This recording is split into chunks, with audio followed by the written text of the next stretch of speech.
간도는 조선의 땅이었다. 일본이 중국에 넘겨준 땅입니다. 간도가 조선의 땅인지 역사적인 근거와 왜 중국 땅이 되었는지는 다 아시겠지만 한 번 더 알아보도록 하겠습니다. 간도는 일반적으로 두만강 북쪽 지역의 일대의 북간도 혹은 동간도라고도 부른다를 의미하며 중국에서는 면길도라고 불린다. 이 간도의 영역은 각 집단의 이해관계에 따라 시간이 흐를수록 점점 확장됐다. 기원전 고조선, 동부여, 부곡저의 강역이었던 백두산과 두만강 유역 일대는 이후 동부여와 부곡저를 복속시킨 고구려에 이어 발해의 오경중 중경현덕부였고 발해가 거란에게 멸망하면서 말갈이 거주하였다. 이후 여진 부락들이 산재하였는데 거란과 고려의 형식적인 기미 통치를 받았다. 역사서에는 고조선과 고구려가 간도에서 시작하였다고 되어 있지만 정확한 역사는 아니다. 일제가 역사를 왜곡한 내용입니다. 고조선과 고구려는 만주에서 시작하였다. 조선 세종 때 명나라로부터 선춘령 이남을 국경으로 인정받으면서 조선은 두만강 북쪽 일부 지역의 여진족에 대한 종주권은 조선에 있다고 생각하였고 여진족의 부족장에게 만호 등 조선의 무신에 해당하는 관직을 주었다. 조선 성종 때 훈춘강을 따라 축성하여 해당 지역을 직접 지배할 것이 추진되기도 했으나 결국 무산되었다. 간도 위치. 사실 간도라는 땅의 위치와 영역은 현재 확정되지 않은 상태이다.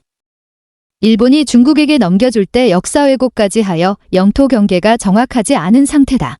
일반적으로 광의의 간도는 압록강, 두만강 맞은편의 한민족, 조선족, 집단 거주지를 지칭하며 압록강 쪽을 서간도, 두만강 쪽을 동간도, 북간도라 일컫는다. 보통 우리가 말하는 간도는 두만강 북쪽 지역의 북간도, 동간도를 의미한다. 즉, 만주국의 간도성, 중국 연변 조선족 자치주가 대충 맞아 떨어진다고 할 수 있다. 협의의 간도로는 대한제국이 청나라랑 영토 분쟁을 벌였던 흑석고오도백화 및 분계강, 포이합통하 해란강 두만강, 이남과 두만강 이북 지역을 말한다. 사이간과 섬도로, 직역하면 사이섬, 사이섬이다. 간도 지역은 고구려와 발해의 옛 땅이다. 발해 멸망 후에 그 땅의 주인이 여러 차례 바뀌었고 만주족이 청나라를 세운 발원지가 되었다. 만주족이 중국 대륙을 차지해 중원으로 이동하면서 자신들의 고향이었던 곳을 봉금지역으로 선포하고 아무도 들어오지 못하게 금지했다. 세월이 지나면서 그 땅은 아무도 살지 않는 불모지가 되어 청국과 조선 사이의 완충지대로 남아있게 되었다. 그러다가 조선 후기에 땅이 없어 살기 힘들었던 조선인들이 압록강과 두만강을 건너가 개간하고 그곳을 간도라 불렀다. 처음에는 개간한 땅이라 해 간도라 적기도 했으며 청나라와 조선 사이에 놓인 섬과 같은 땅이라 해 섬도의 지명이 들어갔다는 설이 있다. 중국은 한반도의 1.5배인 우리 땅 간도를 반환하라 며 애끓는 마음을 표현한 시민단체 대표 홍정식 씨는 1909년 9월 4일 일본이 불법적으로 청과 간도협약을 체결하여 간도를 중국에 넘겨준 간도협약. 영토 문제에는 시효가 없다지만 100년 넘게 간도를 실효적으로 지배한 중국의 간도에 대한 권원, 타이틀이 정당화될 수 있는 반면 한국의 영유권 주장이 약화될 것이 자명하다. 지난 1909년 9월 일본은 청나라에 간도를 넘겨주고 그 대가로 만주 개발권을 받는 이른바 간도협약을 체결합니다. 조선과 청나라 간 영토 분쟁이 있었던 간도가 청나라에 일방적으로 넘어간 것입니다. 이 협약과 관련해 학계에서는 당사자인 조선이 빠져있어 무효이며 당시 실질적인 간도 지배는 조선이 하고 있었기 때문에 간도는 우리 땅이라는 주장이 꾸준히 제기돼 왔습니다. 그런데 이 주장을 뒷받침하는 청나라 내부 문서가 발견됐습니다. 1908년 9월 당시 동북 삼성의 총독은 백두산 일대에 대한 행정기관 설치를 황제에게 건의했고 최고 의결기구인 내각회의 정무처는 지방조직 신설을 검토합니다. 당시 그 간도 지역의 청해 군대라든가 촌락 상권이 전혀 형성되어 있지 않다는 걸 보여주고 있기 때문에 결론적으로 그 청이 간도를 실효적으로 지배하고 있지 않다. 1년 뒤 간도 협약이 체결된 직후 장백부가 신설됐고 이어 2개의 현이 추가로 설치됩니다. 장백부가 관할하는 지역은 두만강과 송화강 등을 포함한 현재의 연변 지역으로 간도 협약을 기점으로 청나라는 비로소 이 지역을 장악합니다. 반면 조선은 이미 1900년부터 세금을 거두고 치안을 유지하는 등 실질적인 지배권을 행사하고 있었습니다. 청나라가 여러 이권을 일본에 주면서까지 간도를 얻으려 했던 것도 당시 영토 싸움에서 조선에 밀렸기 때문이라고 전문가들은 분석합니다. 간도가 우리 땅이라는 주장을 뒷받침하는 청나라 자료가 발견된 것은 이번이 처음입니다. 따라서 간도 영유권 문제도 이제 공식적으로 논의해야 할 시점이라고 우리 학계는 주장하고 있습니다. KBS 뉴스 이영석입니다. 을사늑약의 내용. 을사늑약의 내용은 5가지 조항으로 구성되어 있습니다. 제1조에서는 동경에 있는 외무성을 통해 한국의 외국과의 관계 및 사무를 지휘할 수 있음. 제2조에서는 한국 정부가 국제적인 일에 일본국의 중개를 거쳐야 함. 제3조에서는 한 명의 통감을 두어 외교에 관한 사항을 관리하기 위해 경성에 주재함. 제4조에서는 일본국과 한국 사이에 현존하는 조약 및 약속은 다 효력이 계속됨. 제5조에서는 일본 정부는 한국 황싱의 안녕과 존엄을 유지함. 네. 여야 의원들이 지난 1909년 당시 청나라와 일본 간에 체결한 간도 협약은 원천 무효라는 결의안을 국회에 제출했습니다. 중국의 고구려사 왜곡에 대한 맞대응 차원으로 볼 수 있어서 중국의 반응이 주목되고 있습니다. 취재기자 연결합니다. 임장혁 기자. 네, 국회입니다. 예, 여야 의원 모두 59명이 참여했군요. 그렇습니다. 열린우리당 김원웅 의원 등 여야 의원 59명은 오늘 기자회견을 열어서 간도 협약의 원천 무효 확인을 위한 결의안을 국회에 제출했다고 밝혔습니다. 의원들은 결의안에서 지난 1909년 당시 일제가 청나라로부터 만주철도 부설권 등 각종 이권을 챙기기 위해 우리 땅이었던 간도를 청나라에 넘겨줬으며 이는 자국 영토가 아닌 땅을 임의로 처리한 것인 만큼 효력이 없다고 주장했습니다. 또 최근 중국이 이른바 동북공정을 통해 우리 고구려사를 왜곡하고 있는 것도 우리 땅인 간도에 대해 영유권을 고착화하려는 의도가 깔려 있다며 국회 차원의 적극적인 대응을 촉구했습니다. 간도 협약 무효 결의안은 16대 국회였던 지난 2월에도 역시 김원웅 의원 등 19명의 서명으로 제출됐다가 16대 국회 종료와 함께 폐기됐습니다. 이번에는 서명 의원 수가 훨씬 많고 고구려사 왜곡 문제로 중국과 갈등을 빚고 있는 상황이어서 중국의 반발 등 파장이 예상됩니다. 그러나 각 당 지도부가 결의안에 대해서 신중한 입장을 보이고 있어서 국회 상정 여부는 불투명합니다. 간도 협약은 지난 1909년 일제가 청나라와 맺은 것으로 한국과 청나라의 국경은 두만강으로 경계를 이루되 일본 정부는 간도를 청나라의 영토로 인정하고 청나라는 남만주 지역에서의 각종 이권을 일본에 넘겨주는 내용입니다. 이에 따라 우리나라에서는 해방 이후부터 외교권 박탈 등 을사조약이 무효인 만큼 간도 협약도 무효라는 주장과 함께 간도를 되찾아야 한다는 운동이 계속돼 왔습니다. 여야 의원들의 결의안 제출에 대해서 정부는 중국의 고구려사 왜곡 문제 해결에 영향을 미칠 것으로 우려된다며 부정적인 반응을 보였습니다. 정부 관계자는 고구려사 왜곡 문제는 한중 간에 합의된 5개 항 구두 양해와 자칭린 중국 정협 주석의 방안을 계기로 해결의 계기를 마련했다며 이번 결의안이 부정적인 영향을 미칠 가능성이 있다고 말했습니다. 앞서 반기문 외교부 장관은 지난달 간도 문제는 북한을 포함한 여러 나라가 관련돼 있는 복잡하고 민감한 문제라며 앞으로 좀 더 정확한 고증을 거쳐서 신중히 다뤄야 할 문제라는 입장을 밝혔습니다. 지금까지 국회였습니다. 간도 반환 운동. 1905년 대한제국의 외교권을 강탈한 일본이 불법적인 을사늑약을 기반으로 1909년 9월 4일 체결한 조선을 배제한 채 맺은 청일 간 간도 협약은 원천적으로 무효이다. 간도는 조선의 땅, 우리나라 영토다. 1909년 청일 간도 협약을 통해 우리 영토를 뺏어간 중국은 즉각 간도를 반환하라. 한청 변개 선우장정 1904년 조선과 청 사이에 맺어진 국경협정. 을 보아도 간도는 분명한 우리 영토다. 중국은 배다민족의 영토를 불법적으로 가져갔으니 반환해 원상회복시켜라.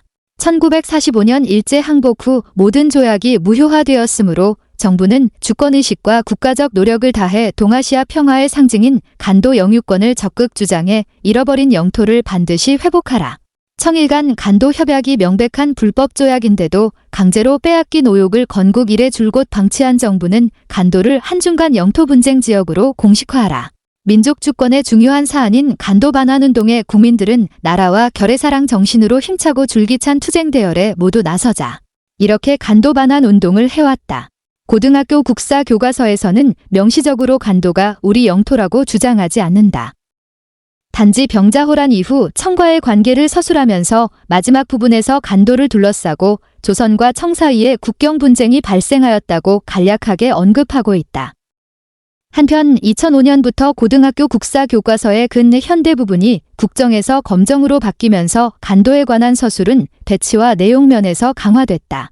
한국 근현대사 교과서 검정 6종에서는 근대 사회의 전개라는 장 속에서 동학농민운동, 대한제국, 독립협회, 항일의병전쟁, 내국계몽운동 같은 민족운동을 서술하는 가운데 간도와 독도를 별도의 항목으로 두어 간도 영유의 역사를 서술하고 있다. 내용은 출판사별로 약간의 차이가 있지만 대체로 세 가지로 나뉜다. 1. 간도는 발해와 고구려의 옛 땅으로 조선 후기 이래 우리 민족의 새로운 생활 무대로 개척되었으며 2. 19세기 후반 간도로 이주하는 조선인이 늘어나면서 청국과 영토 분쟁이 일어났으나 백두산 정계비의 토문에 대한 해석을 둘러싸고 이견을 좁히지 못했으며 3. 대한제국 수립 이후 간도의 관리를 파견하고 함경도 행정구역에 포함시켰으나 을사조약으로 외교권을 강탈한 일본이 간도협약을 맺어 간도를 청에게 넘겨주었다고 서술하고 있다. 간도는 우리 땅이라고 주장하는 한국의 역사교과서의 인식과 간도는 없다라는 생각에서 간도를 고려하지 않는 중국 역사교과서의 인식은 소통이 불가능할 정도로 현격한 차이가 있다. 모든 영토 문제가 그러하듯 간도 문제 역시 양 당사국의 상반된 인식과 이해관계 위에 서 있는 것은 당연한 일인데 이때 중요한 것은 영유권 주장을 뒷받침할 수 있는 탄탄한 논리와 사료적 근거이다. 그러나 우리 민족이 오랫동안 활동해온 장소라고 주장하거나 백두산 정계비의 토문 이숭화 강이라는 주장에만 의존하고 있는 간도 영유권 주장은 많은 문제점을 가지고 있다. 간도 영유권 주장의 문제점. 첫째, 간도 영유권을 주장하면서 간도의 범위가 분명하지 않다. 고구려와 발해의 옛 땅이 간도라는 것인지, 백두산 정계비의 토문을 근거로 숭화강 이동 및 해이룬강 이남의 지역이 간도라는 것인지 아니면 대한제국 시기 간도관리사가 통치하였던 지역이 간도라는 것인지 구체적으로 논의된 바도 합의된 바도 없다. 간도를 되찾자고 외치면서도 되찾아야 할 땅이 어디인지 얼마나 되는지 모른다는 사실은 간도 영유권 주장이 얼마나 허술한 것인가를 단적으로 보여준다. 둘째, 토문 이숭화 강의 지류라는 사실은 19세기 후반에 이미 알고 있었다. 간도협약 무효를 주장하는 이들은 불법적인 간도협약을 무효로 하고 백두산 정계비에서 발원하는 토문강이 숭화강이라는 사실을 중국 측에 내놓기만 하면 간도를 넘겨줄 것처럼 생각한다. 그러나 양측의 백두산 정계비 공동조사를 기초로 토문강이 숭화강이라는 사실을 2번이나 제시하였으나 중국 측에 의해 반박됐다. 1880년대 조읍청 국경회담에서 이중하가 강력하게 제기했으나 결국 토문강이 두만강이라는 사실을 인정해야 했으며 간도협약 직전 만주 침략을 노리던 일본이 강력하게 제기했으나 증거 불충분으로 물러서야 했다. 이러한 사실은 토문강이 숭화강이라는 일방적 주장만 가지고는 영유권 주장이 곤란함을 보여준다. 셋째, 간도 영유권 주장은 북한과 중국 간에 체결된 조중 국경조약을 무시하고 있다. 일본의 패전과 1949년 중화인민공화국 성립으로 간도협약은 사실상 무효가 되고 새로운 국경선을 긋기 위한 국경회담이 진행되었다. 그 결과 북한과 중국은 1962년 조중 국경조약을 체결, 백두산 천지의 중앙과 홍토, 두만강의 최상류를 잇는 선을 국경선으로 확정했다. 당시 어떠한 논의가 오갔는지 알 수 없지만 다시 국경선이 획정되고 지금까지 60여 년이 흘렀다. 설령 흡수 통일이 된다 하더라도 조중 국경조약을 무효로 할 수 있는가는 국제법상 복잡한 문제이겠지만 간도협약 무효를 주장하는 것은 간단한 문제는 아닐 것이다. 예를 들자면 아르헨티나가 영국의 포클랜드 제도 점거 100년이 한참 지난 뒤에 반환을 요구한 사례가 있다. 2009년 9월 4일에서 5일 사이에 연합뉴스를 비롯한 몇몇 언론에서 간도찾기 운동을 벌이는 시민단체에 대한 기사를 내보내긴 했으나 당 기사에서도 학자들이 근거가 부족한 일이라며 부정하고 사회는 전혀 눈길도 주지 않는 그들만의 리그일 뿐이었다. 2011년 9월 21일 대한민국 정부가 지난 1909년 일본과 청이 맺은 간도협약은 무효라고 밝힌 바가 있다. 한편 헌법재판소는 어떤 정신나간 양반이 청구한 헌법소원에 대해 대한민국 정부가 현재 중국의 영토인 간도 지역을 회복하여야 할 자규의무가 특별히 규정되어 있다거나 헌법 해석상 그러한 자규의무가 도출되기 어렵다고 판결했다. 현재 중국은 간도라는 명칭 자체를 인정하지 않는다. 일본은 경술국치 전 통감부 시절에 간도 지방의 조선인을 보호한다는 명분으로 간도 파출소를 두어 무장병력을 이 지역에 주둔시키고 있었고, 경술국치 후에는 간도 총영사관을 두었었으며, 일본의 괴뢰 정권인 만주국이 세워진 이후에는 이 지역을 간도성이라는 행정구 영명으로 부르고 있었다. 즉 중국에게는 간도라는 명칭 자체가 과거 일본의 침략을 상기시키는 말이다. 한국이 무관심한 사이 중국은 200여 편의 저서와 1000여 편의 논문을 통해 고구려사의 중국사 귀속을 공론화했고, 국내성을 중심으로 한 고구려의 문화유산을 중국의 세계문화유산으로 등재해 국제사회로부터 인정을 받았다. 비록 국내성이 현재 중국의 영토라 하더라도 그것을 취득하는 과정에 하자가 있는 만큼 우리 정부는 국제법상으로 어떤 결론이 날 때까지 세계문화유산 등재를 보류하도록 했어야 한다. 그러나 결과적으로 이를 막지는 못했다. 하지만 분명한 것은 사료를 통해 확인된 바와 같이 국내성이 한국의 영토로 존속한 기간은 고조선 이래 고구려, 고려, 조선 왜 대한제국 말기에 이르기까지 수천 년 동안이며, 중국 영토로 편입된 것은 중조밀약에 의해서든 간도협약에 의해서든 40년에서 길어야 100년을 넘지 않는다는 사실이다. 불과 수십 년 동안 소유한 역사를 가지고 그곳의 역사와 문화를 송두리째 중국의 유산으로 등재한다는 것은 지나친 욕심이다.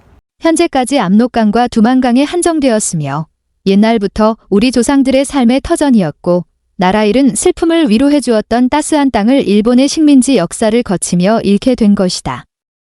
우리 조상들이 북간도에서 흘렸을 땀과 피 눈물을 생각하면 너무 안타까운 역사 중 하나이다. 그 땅에서 피어났던 경이롭고 아름다운 업적을 보기 위해선 다른 나라를 거쳐 허가를 받고 들어가야 한다는 사실을 떠올려 보면 안타까울 뿐이다. 이렇게 써놨지만 사실 대부분의 한국인들은 간도에 별로 관심이 없다. 일단은 우리나라와 간도 사이에 북한이 가로막고 있고 중국이 시루지배 중인데다가 언론에서도 크게 다루지 않기 때문.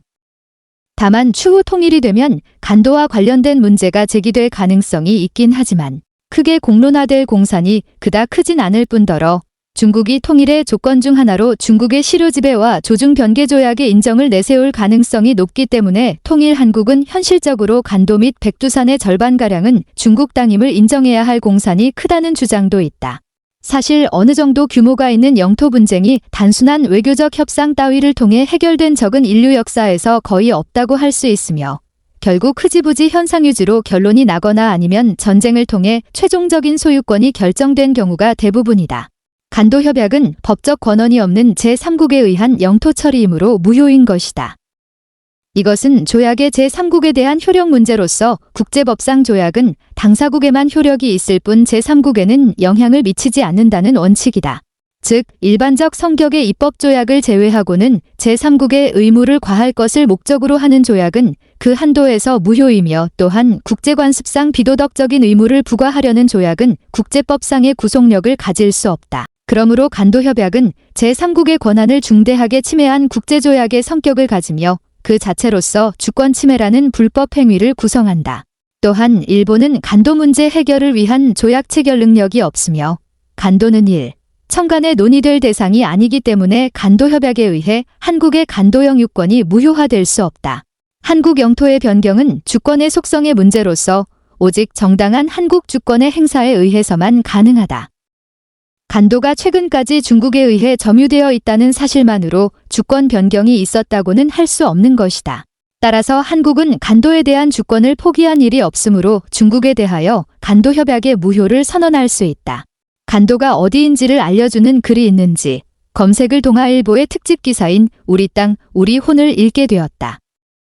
너무나 많은 내용이라서 간단하게 요약할 수는 없습니다만, 국경 문제에 관해서는 두만강 북쪽의 북간도뿐만 아니라 압록강 북쪽의 서간도 지역도 15세기, 16세기부터 우리나라 주민들이 살고 있었던 땅이라는 점은 알 수 있었다.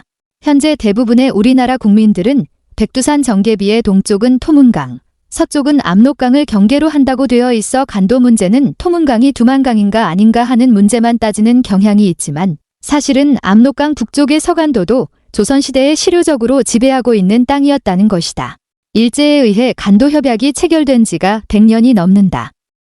저의 일천한 지식으로는 잘 판단할 수는 없지만 대충 봐도 경상남북도 정도의 면적이 되는 간도 지역에 대해 정부에서 적극적으로 나서야 할 때가 아닌가 하는 생각을 해봅니다. 중국에서는 동북공정을 통해 고구려가 속국이라는 등의 논리를 세워가고 있는데 우리나라는 외교적인 고려라는 명분하에 간도 문제를 너무 소홀하게 취급하는 건 아닌가 싶네요. 아직 한국 통일이 되지 않았기에 뭐라 확정할 수 없는 부분이지만 중국과 베트남 소련의 영토 분쟁처럼 어느 정도 분쟁이 일어날 가능성도 없지는 않다. 하나님께서도 말씀하셨습니다. 현재 상태에서는 힘들다고 말씀하셨습니다. 먼저 남북이 통일이 되어야 잃어버린 간도 땅도 찾고 고구려 땅도 찾을 수 있다고. 지금 현재 교과서에서 배우는 간도 땅과 고구려 영토는 일제시대 때 일본과 중국이 역사와 고구려 영토를 왜곡시켜 만들어 놓은 역사와 영토이기 때문에 자료도 일제 때 없어지고 일본이 불태우고 없애버린 것들이 많아 정확하다고 할 수도 없습니다.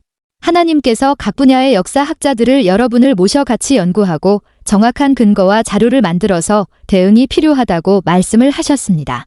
통일에 대한 말씀도 하셨습니다. 다음 영상에서 만들어 올리도록 하겠습니다.